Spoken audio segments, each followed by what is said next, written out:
This Okay, conference will now be recorded. so let's get started, right? So my name is Raj. It's like Raj Kashyap, right? And I'm having more than 8 years of experience into big data domain, where I have worked with different startups as well as MNCs as a big data consultant as well as the architects, right? And presently, I'm working as a big data architect with one of the startup. And apart from that, I'm conducting like online training, classroom training, as well as corporate sessions. Right. So the goal of the today's session is just to give you a brief introduction about big data and Hadoop. Right. So right now you must be aware about like big data is like booming in the market, right? And there are like most of the companies, right, who is like transitioning like their traditional system into big data, right? So I'll take you through the introduction of the big data, right? And then like I'll open for you for like some questions and answer if you are having anything, right? So, so before we get started, right? So, we'll just start with the terminology called big data as well as Hadoop, right? So, what is big data and what is Hadoop, right? So, generally, right? So, when you'll ask somebody on which technology you are working, right? Or if you'll ask some big data developer or some Hadoop developer on which technology you are working, so generally, like he'll say, like, okay, I'm working on big data, or somebody will say, I'm working on Hadoop. So I'll just clear the concept of big data and Hadoop first, right? Like what is big data and what is Hadoop? And the goal of the today's session is to mainly focus on the big data and not on the Hadoop, right? So first we'll try to understand what exactly big data, right, and how Hadoop came into picture, right? And then we'll move towards like once you are clear with the big data, then we'll move towards the Hadoop, right? So if you compare these two terms, right, one is big data and another one is Hadoop, right? They both are different actually. They are not the same, right? So big data is there in the market since inception, right? So what is big data, right? Is big data a technology? The answer is no, right? So there is no technology like big data. But then what is big data? So big data is nothing but it's just a terminology, right? So if you want to define some kind of data, like okay, what kind of data is it, then based on the size of the data you can say okay whether the data is a big data or whether the data is a small data, right? So big data is nothing but it's just a terminology which means a large amount of data, a huge volume of data, or you can say the data that is very huge in size, right? So it's like you can say it's like a pure simple English term where the meaning of the big data is nothing but the large amount of data, or it's a terminology. There is no technology like big data, right? Then what is Hadoop, right? So Hadoop is an actual technology, or you can call Hadoop is a framework, right? So which people are using for storing you can say the large amount of data, or you can say which people are using for storing big data, or which people are using for processing big data, right? So with this, right, you guys should be clear, right, what exactly big data and what exactly Hadoop, right? There is no technology like big data, right? The actual technology that people are using right now in the market for solving big data problem is the Hadoop, right? But big data is just a simple English plain terminology which means a large amount of data, or you can say which is mainly used for defining the size of the data, right? So that was about like big data versus Hadoop. But you'll see people calling like, okay, I am a big data developer, or you can say I am a Hadoop developer, right? But at last they'll be working on the Hadoop only, right? Whether he or she is a big data or a Hadoop developer. Any questions? Okay. Next, we'll move towards what is big data, right? So, if you'll ask somebody the definition of the big data, right? So, whether he or she is a technical person or a non-technical person, right? But anybody will be able to answer, right? So, if you'll ask like some finance guy or some MBA guy, right? What do you mean by a big data? Then his answer will be like, okay, I don't know much, but I think like big data is some large amount of data or a huge volume of data. But the technical definition of the big data cannot be given like that, right? So let's say I am calling something a large amount of data, or you can say I am calling some kind of data big data. The same amount of data cannot be a big data for some other company or some other person, right? So there should be some standard definition for big data, right? And if you want to define big data, right, you cannot define a big data just with one factor, that is the size of the data, right? But you can define a big data with the help of these 5 V's, right? So initially when big data was introduced, right, they just introduced these 3 V's, that is volume, velocity and variety, and after that, right, they expanded it to more v's, where that is like value and velocity, right? So we'll understand all these v's in detail, right? So the first, we'll start with the volume, right? So what do you mean by volume? So volume is nothing but you can call it a size of the data, right? Now, how you can measure the size of the data in terms of the computer, right? So if you want to measure the size of the data, then you can measure in terms of, let's say you are starting with the bits, then you have bytes, then you have kilobytes, you have MB, GB, TB, petabyte, exabyte, zettabytes, and yottabytes, right? So you'll start measuring your data with the bits, then you will have a byte, kilobyte, megabyte, gigabyte, terabyte, petabyte, exabyte, zettabyte, and yottabytes, right? So these are like different factors through which you can measure the size of the data. Now, let's say you have different size of data, and out of this size, which size of data you'll call as a big data and which size of data you'll call as a small data, right? So let's say I have a data starting from bits up to GB, right? So according to me, I'll be calling that data as a small data, right? Now when I'm calling it as a small data, there should be some reason, like, okay, why that data is a small data, right? I'll give you the I'll give you that reason, okay? And coming to the terabytes, starting the data from terabytes up to the yottabytes, right? So if you don't know the full form of this one, so a TB you must be knowing, right? PB is like petabytes, it is exabyte, zettabytes, and the maximum factor that we are having right now in the market for measuring the size of data is the yottabytes, right? So starting from terabytes up to the yottabytes, you'll call it as a big data, right? Now, why the data starting from bits up to GB is called as the small data, right? So the reason behind that is, like, if you want to store gigabytes of data, right, what kind of device do you need, right? So can you store gigabytes of data in your laptop? Yeah, it's possible, right? Because right now laptops are coming with 1000 gigabytes, right? That is like, you can say, the 1 TB of 1 TB of storage space. So you can store, like, let's say 1000 gigabytes of data into your laptop. Another thing, can you store it like into some external hardware, right? So you can call like your hard disk, right? External hard disk. So right now you're getting your external hard disk up to 1 TB, or you can say 2 TB. So you can store your data into your external hard disk as well. That is like up to gigabytes of data, or you can say the thousands gigabytes of data, right? So we came from laptop to hard disk, right? Now if we go like you can a smaller device than hard disk, then can you store that data in pen drive? Yes, then right now you are getting the pen drive, which is like up to you can say 512 to 512 GB as well, right? So you can store the data into your hard disk as well, sorry, into your pen drive as well. And if you go beyond that, right, and you can take an example of your mobile device, right? So if you want to handle gigabytes of data, then you can store that gigabytes of data into your mobile phone as well, right?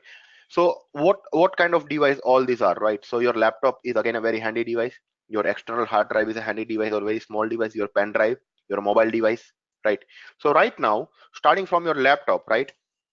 So if I mention like category, right, so you can have, starting from the laptop, you have hard drive, you have pen drive, you have your mobile phone, or you can say the smartphone, not all the phones, but only the smartphones, right? So starting from the laptop up to the smartphones, they all are able to handle, or you can say store your gigabytes of data, right? Now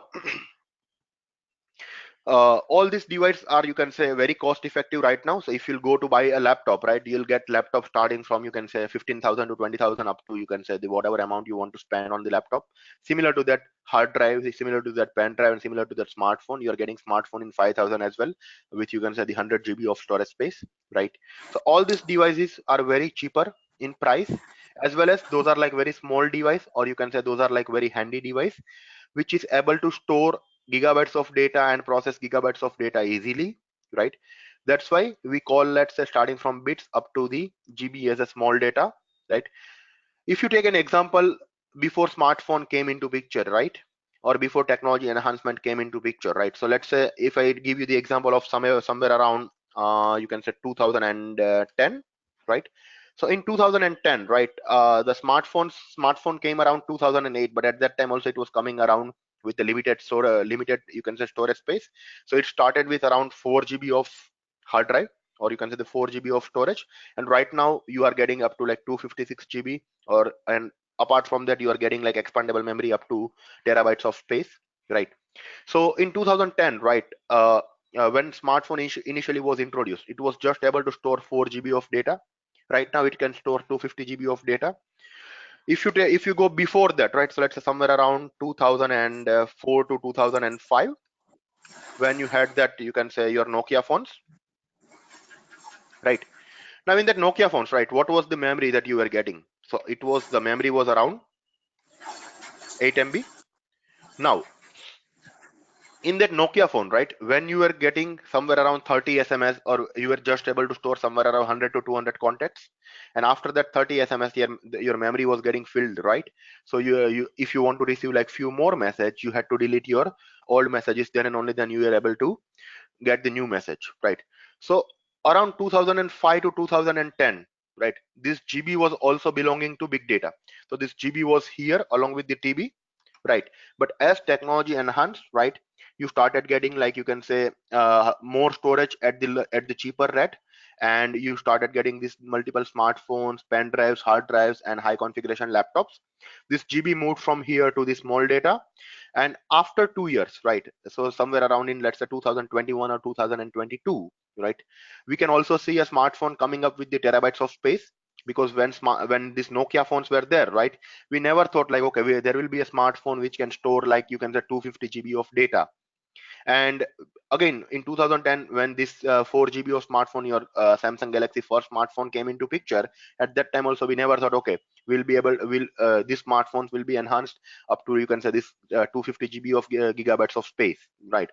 But there will be a time when you'll be getting a smartphone with terabyte of space, right? And right now also you're getting your smartphone configuration which is like much more than your laptop configuration, right? So you're having 8 GB or 8 GB or 10 GB of RAM, right, in the latest few smartphones. And again with like 250 GB of storage, and you can also expand it up to 1 terabyte or 1 terabyte of or 2 terabyte, right? So after 2 years, right, this TB will also belong to the small data. Because you cannot categorize this size and define whether it's a big data or small data like that only, right? But what efforts you are putting for storing your data, as well as what efforts you are putting for processing your data, that all depends on the that all depends on the technology, right? And based on the enhancement in the technology, right, handling terabytes of data or handling petabytes of data will be possible, will be easy in future. So this will move one by one into the small data, and again you will see like few more size factor will be coming over here into big data space, right? So that's about like volume, and it's about like that's about like the small data, like you are calling from bits up to the GB as a small data. Because if you want to handle, or you can say if you want to store the gigabytes of data, and if you want to process the gigabytes of data, right now it's very easy with the help of the laptop, hard drive, pen drive, and smartphone. And as it is easy to maintain and easy to store and easy to process, right, it's called as a small data. Now starting from terabytes up to the yottabytes, right, if you want to handle uh, this amount of data, right, so you need, what do you need? So you need some like let's say some high configuration computer, right? So again if you go with the high configuration computer, right, then also you will be able to store up to you can say the hard drive of let's say 5 TB or 10 TB, not more than that, right? But again like in GB we have seen, right, it should be like thousands of GBs, it should not be like 1 GB or 2 GB, right? So similar to that over here, okay, if you don't want to go with that, or you can see if there is not sufficient, you can go with some high configuration server, right? And one main thing is like you can say some cloud infrastructure, right? So you can have your high configuration computer, high configuration server, or some cloud infrastructure. Now handling this high configuration computer or servers or cloud infrastructure is a bit difficult, or you can say the bit complicated for storing your terabytes of data, or you can say the yottabytes of data, right? And when you handle this much amount of data, you will need to take care of proper storage, you need to take care of proper processing, as well as you'll also need to take care of the performance of the data, right? So as it is bit difficult, or you can say a bit complicated for handling terabytes of data up to the yottabytes of data, people are putting that data into the what? Big data category, right? And when you say you are a big data developer, right, your most of the time you will be end up you'll be end up spending your most of the time in handling with what? Data starting from terabytes up to the yottabytes, right? Right now, like very few companies are dealing with these zettabytes or yottabytes, right? But there are companies who is dealing with the terabytes and petabytes right now, right? It's like a middle level companies are also dealing with the terabytes and petabytes of data, because they have data for hundreds of years, right? And they want to analyze something out of that data, and they want to come up with some analysis, right? So as a big data developer, you'll be dealing with all these categories, right? Because right now, dealing with GBs of data, even a traditional system can take care of handling and processing with the GBs of data. But as a big data developer, your responsibility would be handling the data starting from terabytes up to the yottabytes, right? And handling means you need to provide the proper storage mechanism for storing those data effectively, as well as you need to also provide some proper processing mechanism for handling and storing those data, right? So that's about volume, right? Now from volume, right, the next thing is the velocity, right? So okay, let's say you have some data which is like into 100 GB, or you can say the 10 TB of data, right? So if you see the definition of just volume, right? So now if I'll tell you okay 10 GB, your answer will, I'll ask you whether it's a small data or a big data, your answer will be small data, right? But if I'll ask you, let's say 10 TB, your answer will be immediately what? Big data. But is it like just by seeing the size of the data, or you can say just by seeing the volume of the data, you can decide whether it's a big data or a small data? The answer is no, right? So apart from volume, right, for defining big data, apart from volume, you'll also need to take care of the velocity factor. So velocity is nothing but what? You can say a speed, right? Now, what do you mean by a velocity? So let's say apart from whatever volume you are having, or you can say apart from whatever size or amount of data you are having in your system, right? At what speed the data is going to get generated in future, right? So if I give you some simple example, right? So let's say you all are using Facebook, or you can say you all are using WhatsApp in your mobile, right? Now, as of today evening or as of today morning, right, you all guys will be having some messages in your WhatsApp, right? So let's say you have some message which is equal to some 10 GB of size, right? So that 10 GB is going to become your volume, right? Now let's say your smartphone storage space is just around 12 GB, right? And you already have like 10 GB of messages filled up. You already have 10 GB of WhatsApp messages, which is occupying 10 GB out of your 12 GB of storage space, right? Now let's say in remaining 2 GB, you need to decide whether you will be able to store your remaining upcoming WhatsApp messages or not. So let's say whatever messages you are going to get today or tomorrow, whether you'll be able to store it in your smartphone or not, right? How you can decide that? So that you can decide with the help of what? Velocity factor. So let's say apart from whatever messages you are having, or apart from whatever data you are having in your smartphone, right, how many more messages are going to come in next 2 days, or in next 5 days, or you can say in next 1 week, or in next 1 year? So that is nothing but that is what? Velocity, or you can say the speed. So apart from whatever data you are having, at what speed the data is going to get grow, or the data is going to get generated in future, right? So that is always defined by a network traffic, and you can say the network speed, right? So network traffic is nothing, right? But let's say how many people are, so if I give you like one example of like some website, right? So let's take an example of Facebook. So when Facebook was initially started, right, in somewhere around 2002 or 2004, right, at that time Facebook didn't had this many users which it is having right now, right? So right now Facebook is having, let's say, billions of users, right? But this number was not even in the million at that time. After Facebook became popular, right, number of users got increased, right? So the number of user is nothing but it is your network traffic, right? So the more people visiting your website, right, it's increasing the traffic on your website, right? And let's say each and every person is posting something on the Facebook, right? So they'll also produce some amount of data which needs some storage for storing the data, as well as Facebook is doing some kind of processing at backend for processing those data. So that is nothing but what your network traffic. So the number of people, or you can say the number of person visiting your website, right, in particular amount of time, it's called network traffic. The more the traffic, the amount of data that will get generated will be the much higher. The less the traffic, the amount of data will get generated will be what, much lesser, right? And another thing is what, network speed, right? So network speed is nothing but, let's say I am visiting Facebook from some 2G network, and my friend is visiting network from, let's say, some 4G network.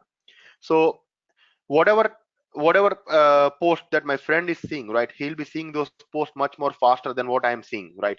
Because I have the limited network connectivity, or you can say the limited network speed. So the amount of data I'll be consuming, which will be like much more lesser than my friend is consuming, because the network speed of my friend is much more higher than the network speed of mine, right? So that is nothing but what, velocity, right? Now how will you define the velocity, or you can say how will you define whether that data is a big data or a small data, right? So let's say I have some day, I have some size of data, and I have, let's say, some storage, right? Now let's say on day one, right, I have my somewhere around data size of 5 TB, right? And I have, let's say, 10 TB of data, and I have, let's say, some storage space of 10 TB.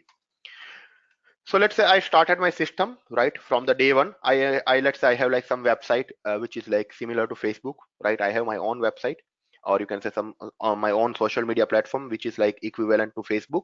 And it's like my day one on the internet, and I have like, let's say, some data size. So I already have some amount of data available in my system which I want to store. So my data size is like, let's say, let me make it more clear. So you can say the data size, right? And this is like, let's say, my storage, right? So my data size is, let's say, some 10 TB, and my storage is, let's say, some 10 TB I have available. Will I be able to store this 10 TB of data over here? The answer is yes, right? If it is completely free, I'll be able to store that, right? Now by seeing this 10 TB, right, if you see the definition of volume, whether that 10 TB is a big data or a small data, the answer is the 10 TB is a big data by seeing the definition of the volume. Now let's say on day 2, I'm again getting more 10 TB of data, right? But my storage was 10 TB, which was already filled, right? So will I be able to store this 10 TB of data? The answer is no. So what option I do have, right? I'll need to go and increase my storage by 10 TB. Yes, I can do that, right? And I'm increasing my storage by 10 TB, and then I'm able to store this 10 TB of data over here, right? And my purpose is solved for that particular day, and I am fine for that, right? Now let's say on day 3, I'm again getting more 10 TB of data. Then it's like I'll every day go to market, or I'll every day ask my, you can say, the network engineer, or you can say the hardware engineer, to increase my storage 10 TB by day. Is it a feasible solution? The answer is no, right? It's not a feasible solution, right? Then what I'll do is, like, let's say I'm assuming like, okay, I have got like 10 TB of data on day 1, I have got 10 TB of data on day 2, and I have got 10 TB of data on day 3. By assuming that, I'm increasing my storage by, let's say, 100 TB. That means my purpose is solved for, you can say, next 10 days, right? For next 10 days I don't need to think about like my storage. But again, is it a feasible solution? Now we'll think of a scenario, right? So let's say on day 4, right, let's say some competitor came into market, right, which became more popular than my system, and I'm not getting any kind of data, right? So like, let's say, if you take an example of Orkut versus Facebook, right? So when before Facebook came into market, Orkut was very much popular, right, and it was producing large amount of data. But the moment Facebook came, right, people got attracted towards Facebook, and they stopped using Orkut, and at last Orkut need to shut down their marketplace, right? So let's say on day 4 onwards, I'm not getting any kind of data. Whatever investment I made over here for 100 TB of storage, is that worth? The answer is no, right? Because I assume, okay, I'm getting 10 TB of data every day, and by assuming that, I invested in 100 TB. But if you'll just assume and invest, right, your investment is not going to be a fruitful investment, right? So what you need to do is, like, whenever you are whenever you are thinking of any system, right? Apart from volume or apart from whatever size or whatever amount of data you are having, that you'll also need to think of the future prospects, right? So let's say you can call it a velocity. So velocity is nothing but you can say it a speed, right? So apart from whatever volume you are having, you'll also need to think of the velocity, like in future at what amount of data or at what speed you are going to get the data. And if you like you can say analyze this velocity properly, right, your investment will not be like this blind investment, right? Your investment will be proper, and you'll be getting something out of your investment, right? So this is the one of the scenario that we took, where let's say your system went down and like it stopped producing any kind of data. The another scenario may be like, let's say rather than no data, right, it produced let's say some 1000 TB of data. Let's say your system became popular overnight, right? Then it started producing 1000 TB of data. Again, this investment is worth? The answer is no, right? This investment is not worth. So whenever you are defining your data, right, or you can say the big data, apart from volume, you'll also need to take care of the velocity factor, where velocity is nothing but the speed, which is mainly dependent on the network traffic as well as the network speed, right? And then third thing came into picture is the variety, right? So variety is nothing but you can call it a type of the data, right? So right now, right, so when before like smartphones were there in the market, right, there was only one type of data which was available in the market, right? And most of the people were dealing with the command line interface or only plain text data, right? So you can call this like a structured data, right? But after smartphone and all this, like you can say Facebook online, or you can say online e-commerce portal, WhatsApp came into picture, right? Then there were like two more categories which got introduced, right? Which is like, let's say semi-structured, and the another is like unstructured data, right? Now whatever data you are having, right, you can classify your data into any of the three category, right? Whatever data you will, whatever example of the data you will take, it will either belong to structured data, or it will belong to semi-structured data, or it will belong to unstructured data, right? Now if I take an example of the structured data, what is structured data? So structured data is nothing but you can call it like you can say some well organized data, right? If your data is well organized, right, in form of, let's say take an example of the rows and columns, right, then you can call that data as a structured data, right? Or you can say if the data is properly readable, if the format of the data is proper, then you can call it as, you can say, some structured data. If you want to give some example of the structured data, so you can give an example of some RDBMS table. So RDBMS table is nothing but you can say your SQL database table, right? So your database is properly organized into row and columns and tables, right? And if you want to fetch something out of your tables, you can query on top of your data and you'll be getting the output of, or you can say you will be getting the result, right? So your RDBMS table is the example, one of the example of structured data. You can take some example of the Excel sheet, right? In your Excel sheet, right, you have again your data into some tabular format, where you have like some rows, column, you have column heading for each and every column, right? You have CSV and the TSV, right? So CSV is nothing but you can say the comma separated value. So let's say you have some file, you have some, let's say name, sorry, ID, name, salary, designation, right? So this is one of the file, right, where you have, let's say some different you can call it a text file, where you have different fields, let's say ID, name, salary, designation, and let's say the delimiter between this field is, let's say, comma, right? So let's say if I want to identify, okay, 1A 10,000 manager, right? So let's say when I'll see this, okay, before comma the first value is what, my ID. After first comma the next value is name. After second comma the next value is salary. After third comma the next value is designation, right? So though your data is stored in a text file, right, but it is stored with the proper delimiter value, which is you can call like your comma separated value. So this file is called as what, CSV, that is comma separated value, right? So it is again come under your structured data. Now another is what, TSV. So TSV is nothing but tab separated value. So let's say for in between these two field, right, rather than having comma, if you are having one tab, right, then it is, you can say, your tab delimited, you can say TSV file, tab separated value. So now your delimiter is what? Your delimiter will be tab rather than comma. So let's say before first tab it is your ID, before second tab it is your name, before third tab it is your salary, and before fourth tab it is your designation, right? So this is nothing but this is called as what? Your tab separated value. So it is again like the structure is proper. Wherever you see tab, you can consider, okay, from here the next field gets started. So in that way you can identify, okay, which field belongs to which column value, right? So that is your tab separated value, right?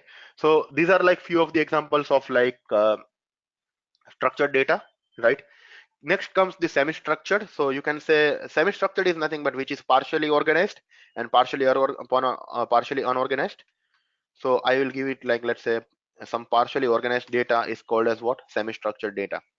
So let's say whenever there is some data, right, which is for which the format is not proper, right, which is like, let's say partially organized, or you can say the partially unorganized, then it is called semi-structured data. If I'll give you some example, right, so you have some XML file, right? So XML is nothing but extensible markup language, right? So in XML file, right, what kind of XML file you are having? So in XML you have like, let's say some tag, right? Inside tag you have some inner tag. Inside inner tag you have few more inner tag. Then your inner tag will get ended.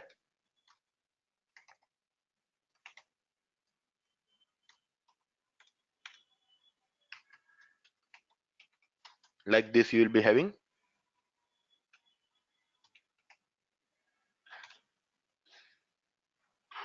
right? So inside one tag, right, you can have multiple inner tag. Inside one inner tag you can have multiple sub inner tag, right? So you can read this data, right?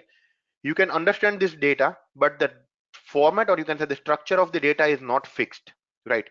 So that's why it belongs to what? Your semi-structured data. Similar to that, you have your HTML, right? So in HTML also you are writing this kind of tags. So you have some start tag and you have some end tag. In between the start tag and end tag you have like some number of intermediate tags. Then that is also belongs to what? Semi-structured data. Then you have some JSON, right? So JSON is nothing but JavaScript object notation, which is mainly into what? Key value pair, right? Again, this key value pair is nothing but you have one key and multiple values, and inside one key value pair you have like number of sub key value pairs. So that is, you can say, your JSON. So like this XML, HTML, JSON, these are all the example of what? Partially organized. You can read the data, you can understand the data, but the format of the data is not fixed, or you can say the format of the data is not proper, right? So that's why you need to put that data into which category? It is called as what? Semi-structured data.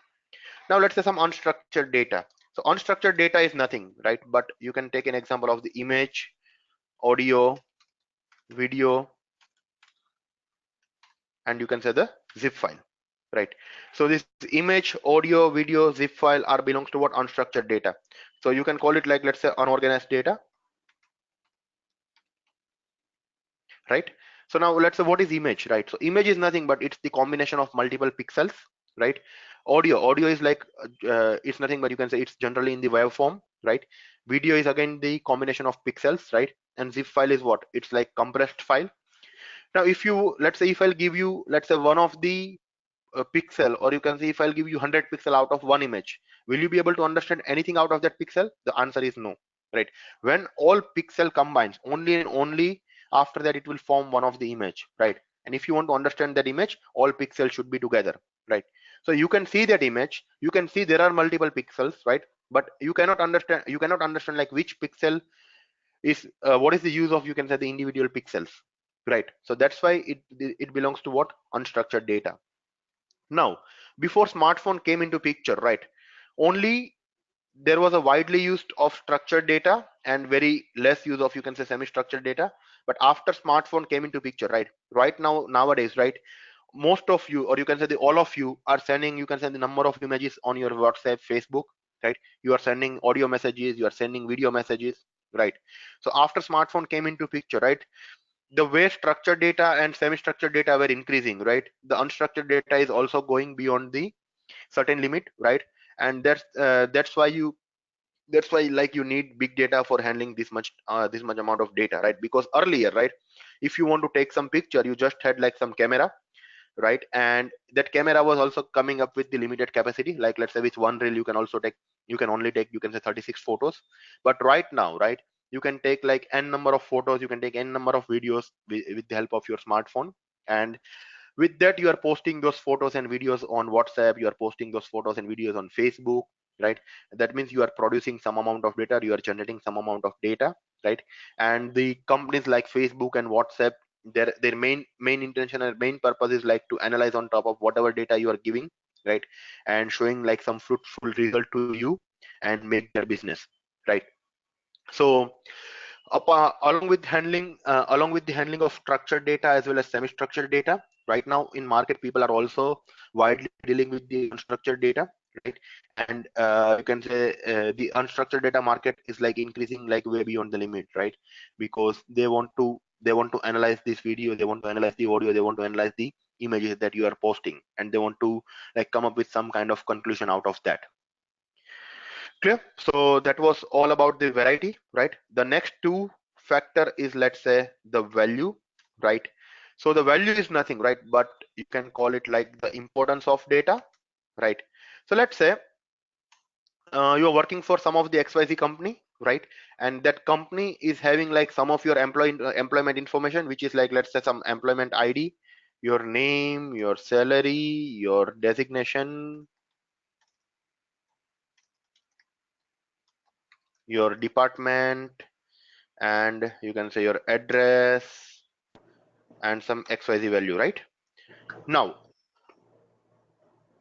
what is employee ID, right? So employee ID is nothing but, let's say, your company will be uniquely identifying you with the help of that employee ID, right? Now, whenever you want to deal with any of any of the thing in your within your company, right? What do you need to provide? So you need to provide your employee ID, right? So if you say, let's say you have some 1 2 3 4 5 6 7 attribute for your data. Out of these 7 attribute, which attribute is more important for your company? So let's say your employee ID is more important for your company. Your company doesn't care about your name, but for your company, your employee ID is more important. So whenever you want to deal with anything, right, company will uniquely identify you just with the help of what? Employee ID, right? But so you can say the importance of the employee ID for your company is more important than remaining 6 attributes, right? Similar to that, when you'll go to your home, right, does people call you, or you can say your family calls you with the help of the employee ID? No, right? Because for them the employee ID is not important, but for them your name is important, right? Now for you, right, neither your employee ID nor your name is important, but for you what? Salary is important, right? For few of them, let's say neither employee ID, name, salary, but what? Designation is important, right? So if you'll see these 6 attributes with different perspective, right? If you'll see like from company's perspective, the employee ID will be having more importance. If you'll see from your home perspective, your name will be more important. If you'll see like from your personal perspective, your salary will be more important, right? So the value is getting changed from different perspective, right? And based on the, you can say, the different attributes, and on which way you are going to analyze the data, you need to provide the proper storage mechanism. So let's say if your company wants to analyze the data, they'll give more importance to your employee ID. If your you can say family wants to analyze the data, they'll give more importance to your name. Or if you can say you want to analyze the data, you'll give more importance to your salary, right? So value is nothing but out of whatever amount of data you are having, right, you will need to identify the importance of each and every attribute. You need to identify the importance of each and every category of the data, and you need to store in an effective way so that you can store it and retrieve it in a fast manner, right? So that is nothing but that is your value. And then come velocity into picture. So velocity is nothing but, you can say, the change in data from time to time, right? So let's say I am recording some data for you can say some of the employee. So let's say I'm recording the same amount of data, right? Let's say my employee ID is 123, name is A, salary is 10,000, designation is, let's say, manager, department is, let's say, IT, address is, let's say, some Hyderabad, and I don't want this XYZ column, right? Now, I'll put one more column, let's say age, right? So let's say I'm putting some age as some 20, right? Now this is like, let's say my day one data,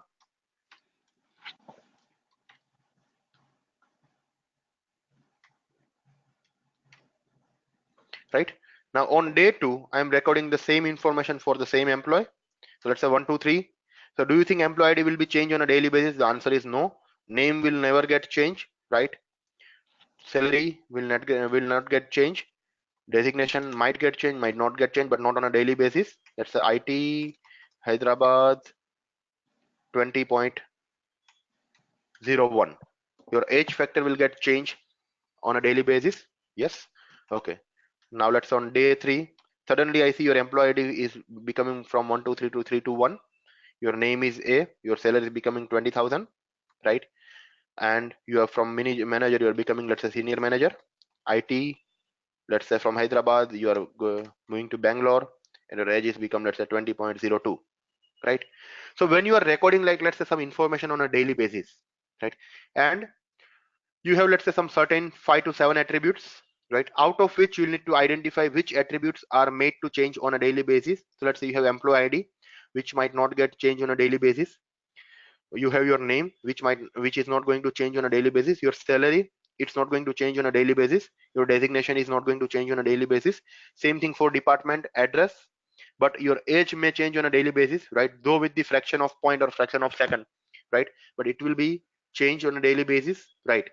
So out of whatever data point you are recording, right, if you identify, right, the attribute, or you can say the field, which is not meant for changing on a daily basis, and it's changing on a daily basis, that means there is something fishy with the data. So that is nothing but that is what velocity. So here if you see, right, in this two record on day one and day two, this data is absolutely fine, because your employee ID is not changing, your name is not changing, your salary is not changing, your designation is not changing, right? Your department is not changing, and address is not changing.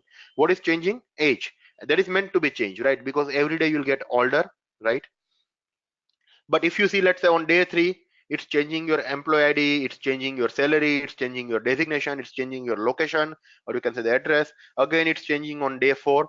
Let's say it's becoming from 321 to 234, a 30,000, senior manager to, like, say, some director, IT. Let's say now you are putting Mumbai, and you are, let's say, 20.04, something like that. What if it is changing on a daily basis like this?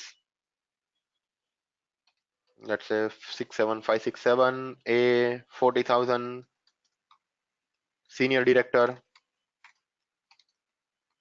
IT. Now let's say you're putting Pune, and let's say 20.05.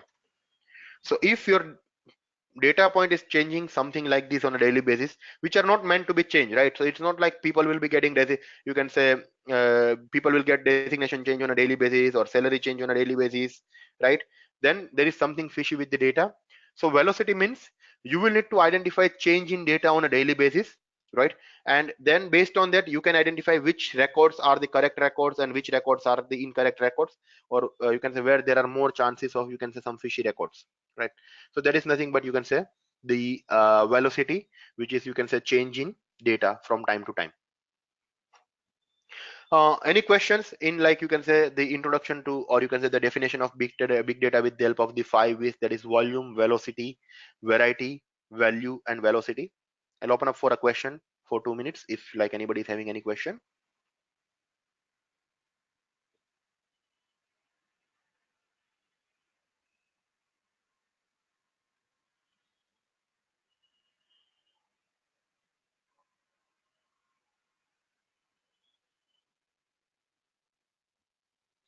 Okay, I'll take it as no, right?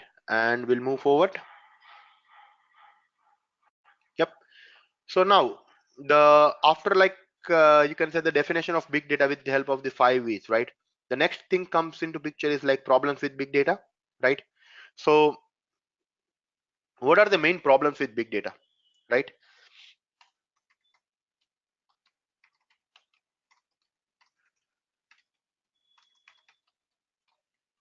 Okay, so the biggest problem, or you can say, the main problem that you'll be facing with big data, right?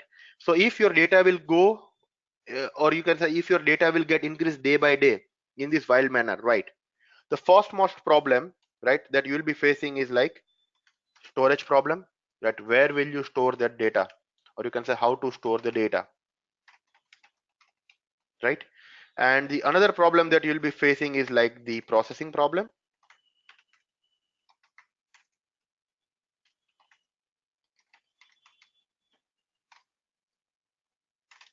right? So each and every data, right, that you are recording, so let's say take an example of the Facebook, right? So whatever post you are making on Facebook, right? So Facebook is storing all your data, right? So let's say what if you are making like some status, or if you are uploading some image, if you are uploading some video, if you are uploading some audio, right? All your post, video, audio are getting stored on Facebook server, right? Now, let's say if Facebook will not identify, or if Facebook will not define with the help of this volume, velocity, variety, value, and velocity, right? Or if it will not properly plan on storing your data, right? Will Facebook will be able to store all the posts successfully? The answer is no, right? If you have proper planning for the volume, velocity, variety, value, and velocity, right? Then and only then you'll be able to store your large amount of data in an effective way, right? So the main purpose for all these things is what? You will need to provide on-time storage to your big data system, right? And you will need to provide on-time processing to your big data system, right? Now, why people are storing your data, right? The reason behind people are storing this data is what? Is because they want to get something out of that data. That means, let's say whenever you are making some post on the Facebook, right? So Facebook want to identify, right, what this particular person is thinking, right? Or what in which direction this particular person wants to go, right? The main business of Facebook and Google is what? Advertisement, right? And let's say if they will not show you the related advertisement, right, they will not make money, because if you'll click on the advertisement, then and only then like they'll be making money out of that, right? If they're just displaying whatever random advertisement, and if you're not clicking on that, they will not make they'll not make any kind of money. So they want to do like sentiment analysis. So whatever post you are making, right, uh, whatever images, whatever videos you are uploading, right, they are analyzing those posts, they are analyzing those audios, they are analyzing those videos, and they come up with some conclusion out of that post that you are making, right? And then they'll come up with some plan. Okay, this person is thinking this direction, and this might be the post, or this might be the advertisement that might be useful to that particular person. So we may, you can say, show those kind of advertisement to that person, and he might click on those advertisement, right? So the main problem with big data is what? Storage as well as processing, right? And with the help of the latest big data technologies, right, you can store large amount of data. So like let's say you can take an example of the Hadoop, right? Hadoop is solving the storage problem with big data, and Hadoop is also solving the processing problem with big data, right? So whatever problems are there with big data, Hadoop is like effectively solving those problems with respect to storage as well as processing. And that's why you can say Hadoop is popular in the market, right? So that was like about problems with big data. The next thing comes into picture is like reasons behind big data, right? So how big data came into picture, right? So if you see, right, so before around you can say 5 to 7 years, or you can say 8 years, right, nobody were talking about big data. Then why people started talking about big data suddenly, right? The only reason is because of the technology, right? So what exactly is the main reason behind big data, right? So the first most reason behind big data is your lots of small devices, right? Your lots of small devices, nothing but you can simply call it your smartphones, right? And apart from, or you can say along with your smartphone, right, your internet connectivity, you can say 2G or 3G or 4G, whatever you are having, right? So the combination of this small device as well as your smartphone, or you can say your internet connectivity, right? With the help of this, right, your you can say big data came into picture, or you can say the big data technology came into market, right? Now why, right? We'll also understand the timeline as well as the reason behind that. So before smartphones were not there, right? So smartphone came into like first smartphone came in around like let's say somewhere around 2008, right? And if you take like let's say some Hadoop, right? So the initial version of Hadoop was launched in around 2009, right? Now now that smartphones got enhancement after 2008. So the first smartphone was you can say your some Samsung Galaxy, right, which was like costing around some 35 to 40,000, right, which had some 8 GB of storage and 1 GB of RAM, right? It was the first Android phone.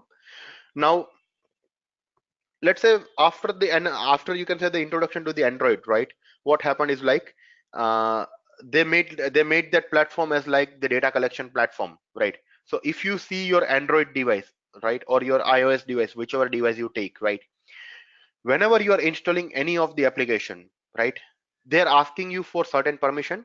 Like let's say you are installing some application and they are asking, okay, this particular app want to access your contacts, they want to access your SMS, they want to access your location, they want to access your call logs, right? So they started collecting all these data points from your smartphone, right? Now, before that also, they were fetching certain information from your browser cache, but those information were not, you can say, sufficient for analyzing anything.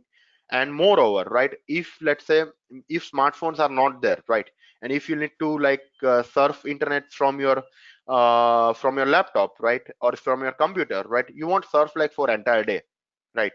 But if let's say there is a smartphone, if I'll ask you to search for entire day, you'll be able to do that, right? So if I give you just simple example, right, if I'll ask you to sit in front of your computer or your laptop and use Facebook for 24 hours, right, you won't do that, right? You'll get tired like in just 1 hour or 2 hours, because you don't want to sit at one place and do the same thing again and again, right?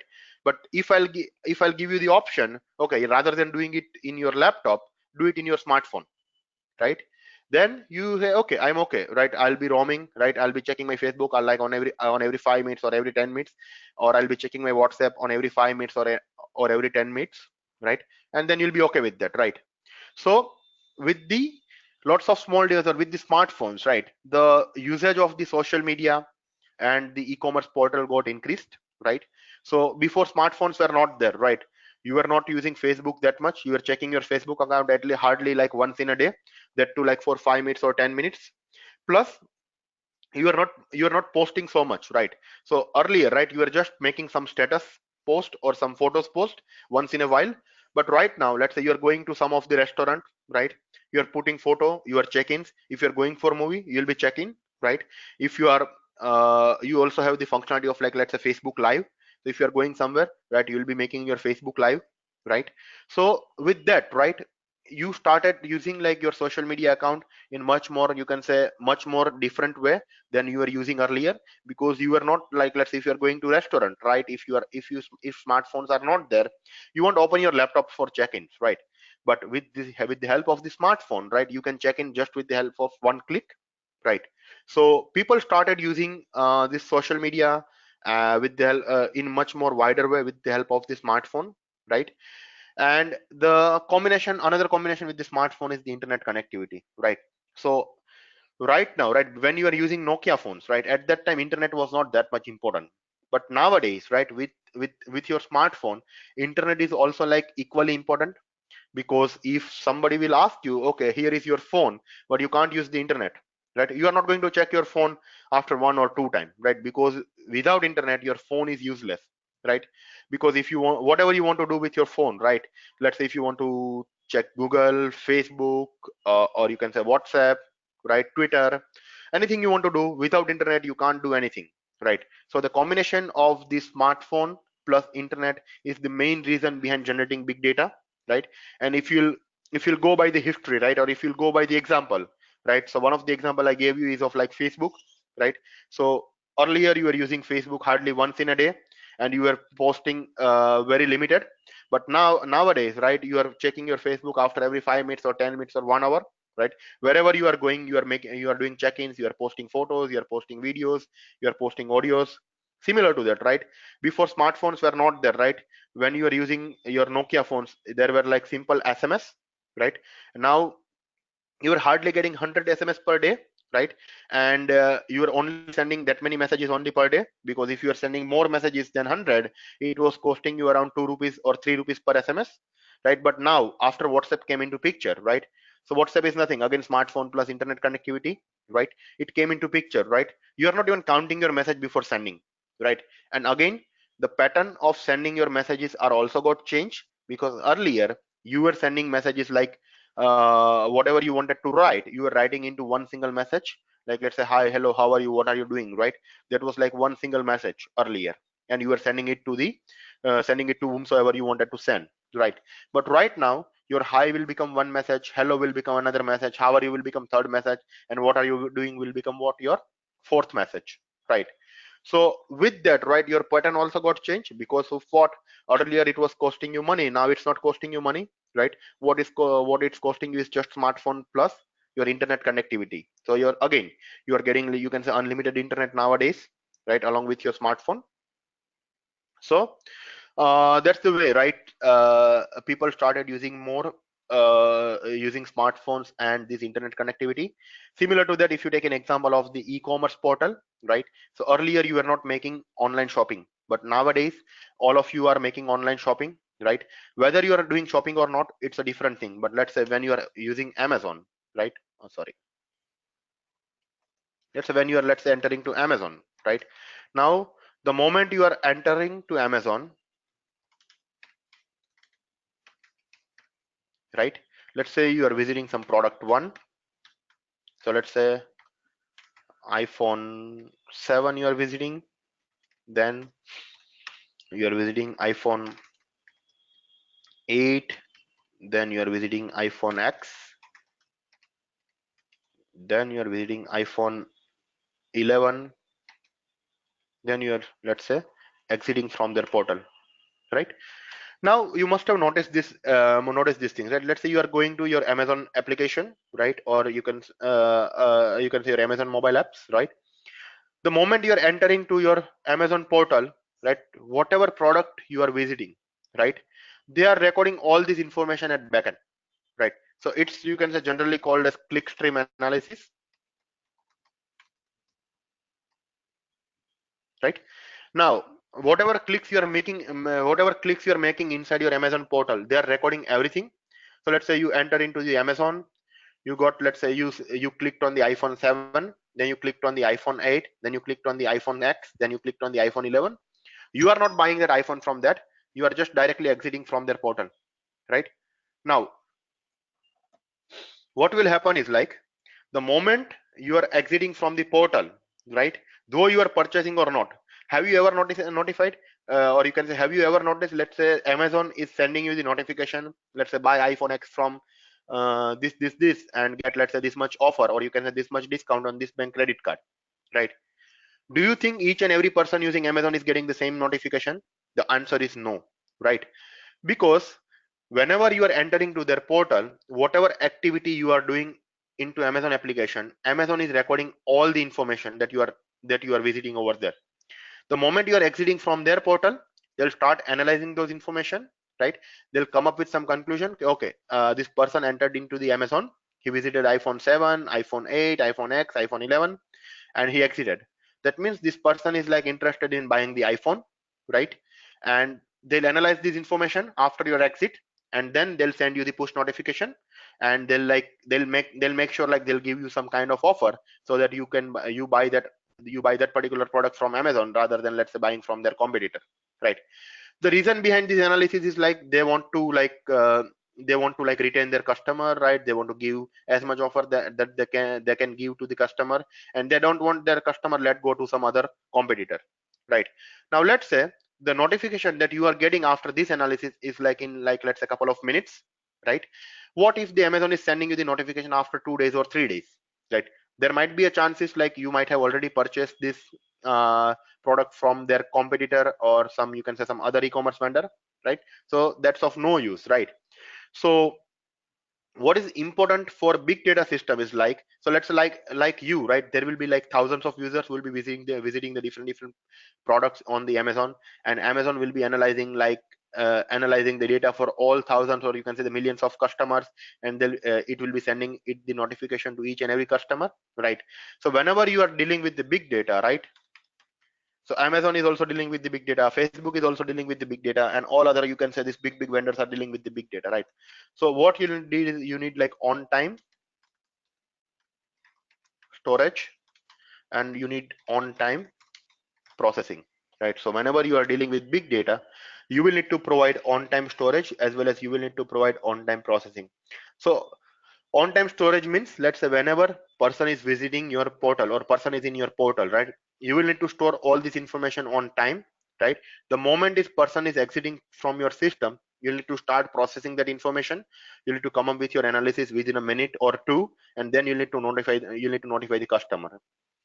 If you can't do on time storage, and if you can't perform on time processing, you are not going to get any kind of competitive advantage, right? So for getting competitive advantage, you will need to provide on time storage as well as on time processing to your big data system, right? Then and only then you are going to gain competitive advantage. Otherwise you are not going to get competitive advantage out of that. Any questions?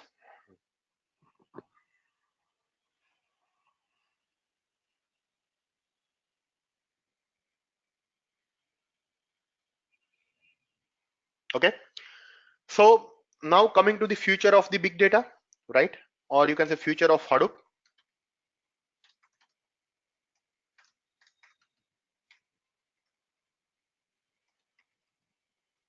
So what is going to be the future of big data, right? So the future is nothing, right? So big data and Hadoop came into picture after, you can say, your lots of small device, or you can say the smartphone came into picture, and your internet connectivity came into picture, right? And for all the companies, right, who are working on big data, right, even my company is working on big data, right? And the source of the information, right, or the source of the data for each and every company right now is your smartphone, right?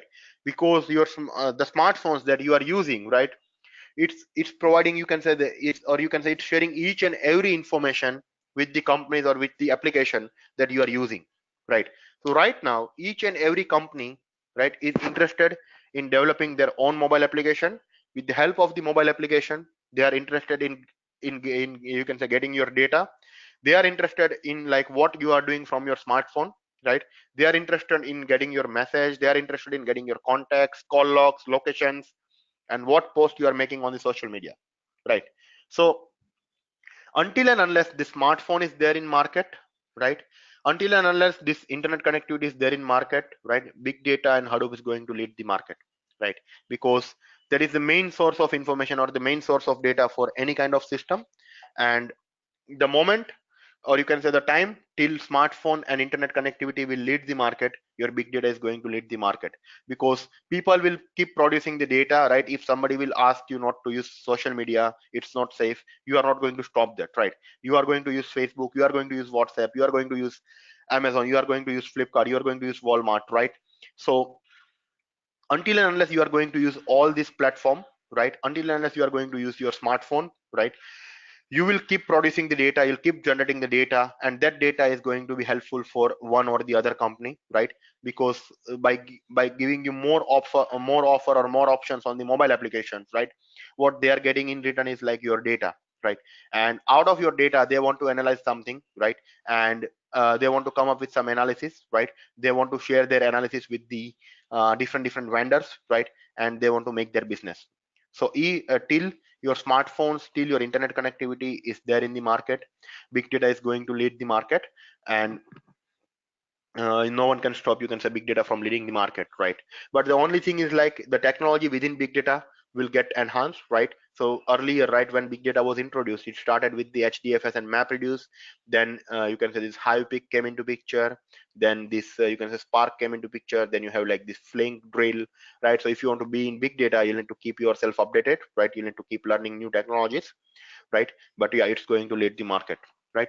And coming to the topics that we are going to cover, right, as part of this you can say as part of this course content, right? So we are going to cover you can say the Hadoop, right? So when I say Hadoop, right, so Hadoop is the combination of two things, right? One is HDFS plus MapReduce, right? So HDFS is mainly like Hadoop distributed file system, which is mainly there for solving the big data storage problem, and MapReduce is there like for you can say big data processing, right? So if you want to solve the big data storage problem, so you have two problems with big data, right? One is the storage and another one is the processing. So the storage problem can be solved with the help of the HDFS, and the processing problem can be solved with the help of the MapReduce, right? So we have Hadoop, which is the combination of like HDFS and MapReduce.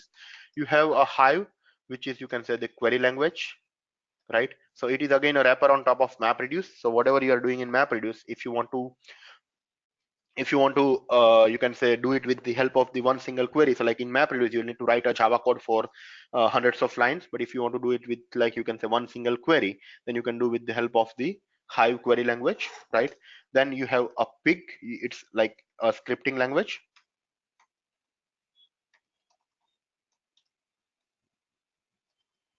right?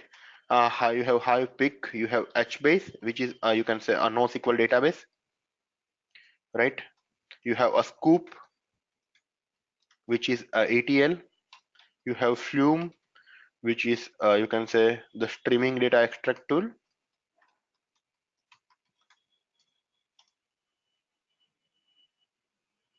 You have Uzi, right, which is you can say your workflow scheduler, right? So these are the topics that we will be covering mainly from the Hadoop, right? Then you have a Spark as well along with that. So there we'll be covering Scala. So like here Hadoop, right, for MapReduce, Java is the programming language that it is using, right? So you must be aware about Java, right? So I don't need to give you much more things about Java, but here Spark is mainly using Scala, Python, and Java. But we'll be starting with the Scala, right? So I'll be covering Scala programming. So which is mainly a functional programming concept, you can say, right? So there are two things, right? Java is the object oriented,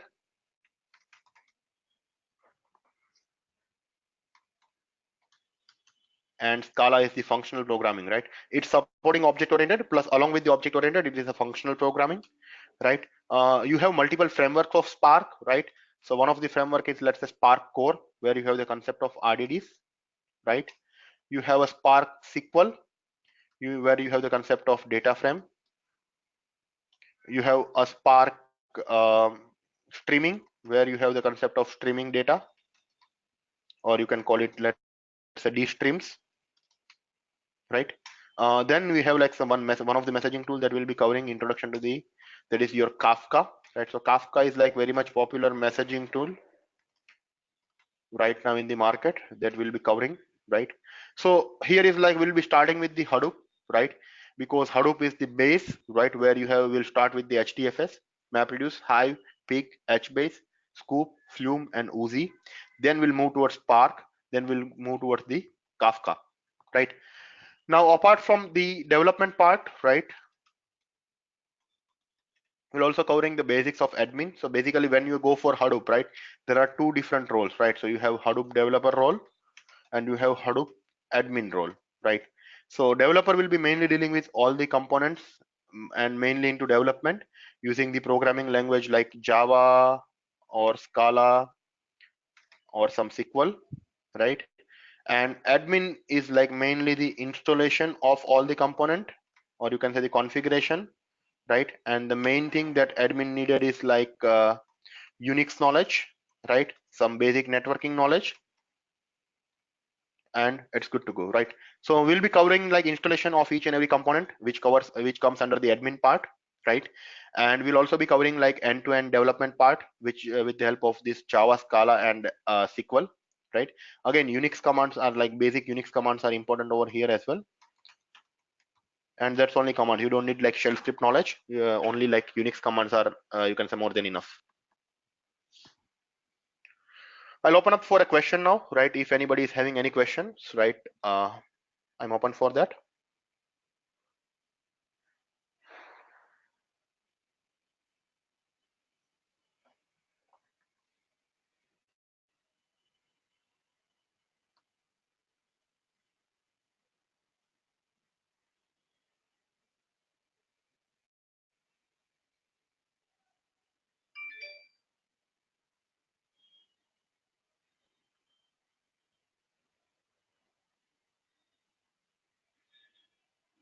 Okay, I think that's it. If there are no questions, then can we stop?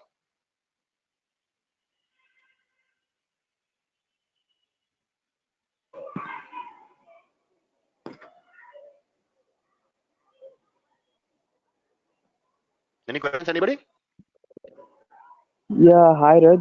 This is Gautam here. Yep. Yeah, how much knowledge of Java is required for this? Only core Java is required.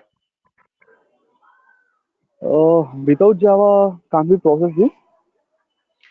You can process it, right? Because Java is required just for MapReduce, right? But if you'll have the knowledge on MapReduce, then it would be helpful for you, right? So I would say it's up to you, right? If you want to learn MapReduce, then Java is required. If you don't want to learn MapReduce, then Java is optional, right? But Uh, core Java is nothing again, like you can say the object oriented concept of Java, which is like you can say this classes, interface, exception handling, abstract class, all these things, right? So again, learning core Java is just like a day or two thing, right? So if you learn that, it would be easy for you to understand MapReduce, as well as like this hive, peak, scoop, all those components are running on top of MapReduce, right? So okay, that would be actually we again are like into helpful. ETL team. Sorry. We are into ETL team, so we are aware of Python. That's fine. If you are aware of Python, right, then again, Python is Yeah. also supporting object-oriented concept, right? So you can just revise these concepts, right? I'll show you example on Python as well, like how to write MapReduce on top of Python, right? But again, the core programming language that MapReduce is supporting is Java only, but you can also write it on Python as well. So I'll show you that Python example as well. Yeah, fine. Thank you. Yep. Any other questions apart from that?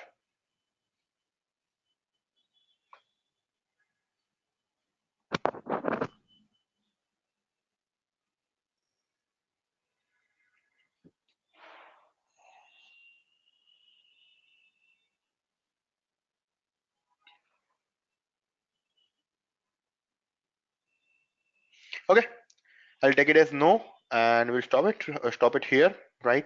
You'll be getting like course content in your email. You can go through that, right? And if you have like any questions, just drop a note, and I'll respond back to you. Thank you very much, everyone. Have a nice day.